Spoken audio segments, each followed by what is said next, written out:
What up, Liron here, and today I want to talk to you about why you should use a limited palette.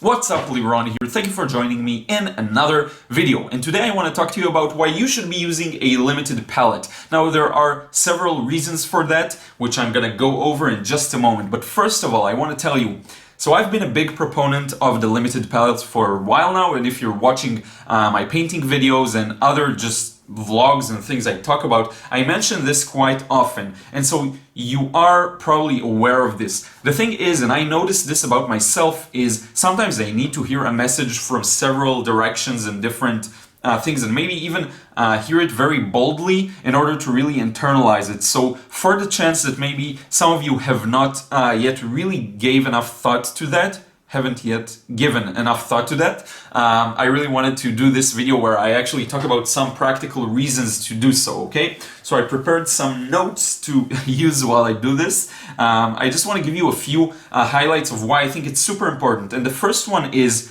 using a limited palette simplifies your decision-making process. And I think this is actually one of the most important reasons to adopt one, because when you're working on a painting, you have so much to take into consideration, the composition and the painting process itself and how you approach each wash. And when you limit down the number of paints you can use, and you'll notice how some of these reasons are correlated, or they all combine together to create this one big argument of why you should probably give this a try. But in any case, you have so many decisions to make on a moment-by-moment basis, from the highest levels of the process to the lower levels of the actual brushwork and the brush strokes you use and everything. And so I think anything you can do to mitigate any kind of interference of thoughts and confusion is good, especially if you're a beginner. So that's one reason why I think, and this really, I felt this effect on myself when I really started using less or fewer colors. It just made my life a lot easier. So another thing that I think is really important is that it makes you quicker. So for example, let's say I want to mix green. I don't have an awful lot of ways of doing that. I just have my yellow and blue, or perhaps some other colors that I'm gonna give you a few examples of limited palettes in just a moment. But I don't have too many options, and so I can only use basically my primary blue and my primary yellow. Okay, now the cool thing about a limited palette is that it's not like it can produce only 6 colors. You have the whole variations. So if you use more blue, you get more bluish kind of green. If you use more yellow, you get a yellowish kind of green. And so you do have a lot of control over many different aspects of the color, but you're still quite limited in a way that I think keeps your head really organized. And I think this is really important.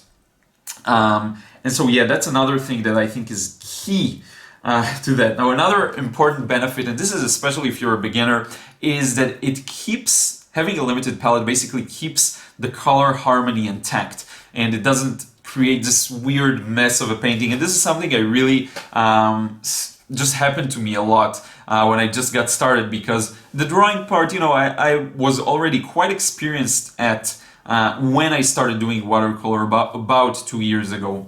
A little over 2 years now. It's crazy, time really flies. So the drawing part I got pretty much down. By the way, values, okay, so not only you have the, I just remembered now, I wanted to say, with regards to the previous point, you not only you have the variation of blue, yellow, you also have the whole values that change things around. So anyway, next up, so I really encountered a lot of problems with, I was really good, I lost my point, I was really good in the drawing aspect of it. And I was really good, I think, with matching the values and everything that has to do with monochromatic work. I had it under control. But then when color started being a part of this, it became really, really challenging, because I would often create works that have a lot of colors that don't match each other. And as much as I say that values are more important than colors, colors can still play an important role in creating a harmonious result. So they can take a painting from a 7 to a 9, or from a 6 to a 9 if you really know what you're doing in terms of dry ranking. And yes, you can't really rank works. You have to have some really specific criteria. But anyway, just off the top of my head.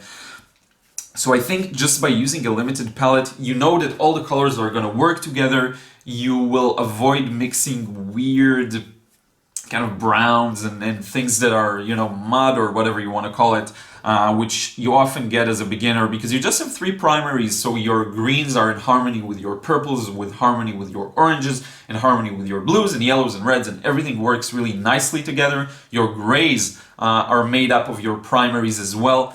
And so I just think this is a huge advantage to that. Now, one final reason I think you should really try it out, and especially if you're just getting started, is that I wrote the same point twice, but basically it's cheaper. And this is really cool because think about it. Many times you look at sets or different combinations of colors, and it's so easy to be tempted into buying maybe a 12 set or a 24 set, which is fine, by the way. Some people really can make it work, I think. I like simplicity, but some people can definitely make huge sets work. For the most part, what I see is that you just tend to kind of use green for grass and then blue for skies, and it just looks too vibrant sometimes and too strong, and there's no harmony. Really, there isn't. And so it's just cheaper. You can go to the store, get 3 tubes of maybe 15 milliliters. You can even get like a set, which we're going to talk about in just a moment.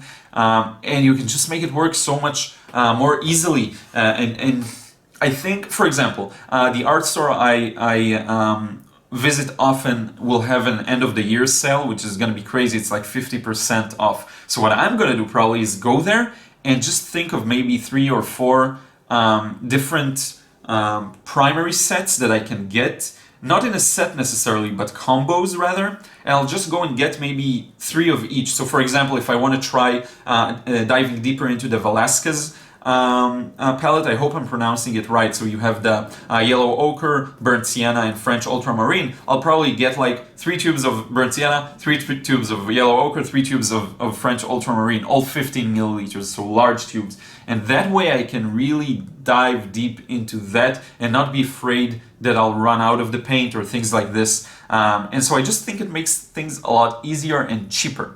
Now I want to just mention a word or two regarding not actual limited palettes, but more like setups. So you have, I think the first option for a limited palette is just using a classic kind of blue, yellow, red. So all you need is 3 paints. This is watercolor. You don't need white, you don't need black, you don't need any of that. And you can pretty much achieve a lot of things using just these 3 colors. Now, if you want to enhance things, you can incorporate a bit of a more extended palette, so that would be 4 to 6 or 7 paints, I guess. And this is where you add either your, I forgot how you call it, like the common mixes that you will use just to make it easier for yourself. So if there's a certain green you use, you would include that. And you can make sure in advance that it's harmonious with your blues and yellows. And then you can use your blues and yellows to tilt it in different directions, or even your red if you want to mute it. So you may add like convenience mixtures, that's the one. So I knew I had it, it took some time. But anyway, convenience mixtures such as greens, or you may add to that maybe browns, like burnt sienna is a really common one, or maybe umber, or things like this that you can mix yourself, but I think it's just much easier to have them already prepared, because to create those browns you need a mix of all 3 primaries, and sometimes you may not be able to achieve the exact result, and you can just get one, and it's cheap paints in any case, so it doesn't really matter. Now, there's another variation, and a lot of people also mention, by the way, including one paint for kind of the jewels or the decoration. So they may have like a turquoise maybe, or something. I pronounced it correctly, I think this time, turquoise, or maybe some kind of a teal, green, blue, green, blue, just to get a bit of a pop in maybe selected areas. So that's another thing you can include in this slightly extended limited palette.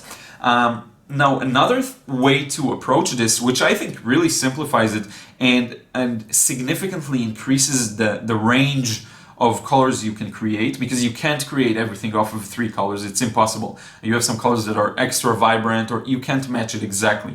I heard it's a common myth, by the way, that you can mix everything out of a certain triad. You can't. So in any case, one other variation that exponentially expands your ability to create different combinations is this 6 colors palette that has a cool and a warm version of each primary. Okay, so this is one I started with. I just got the Daniel Smith Essentials, which, by the way, I will put a link in the description box below to Daniel Smith Essentials primary and secondary sets. Okay, if you're interested in limited palettes, I will put a link to all of these in the description box for Amazon, which is, I think, what I found to be the most cost effective.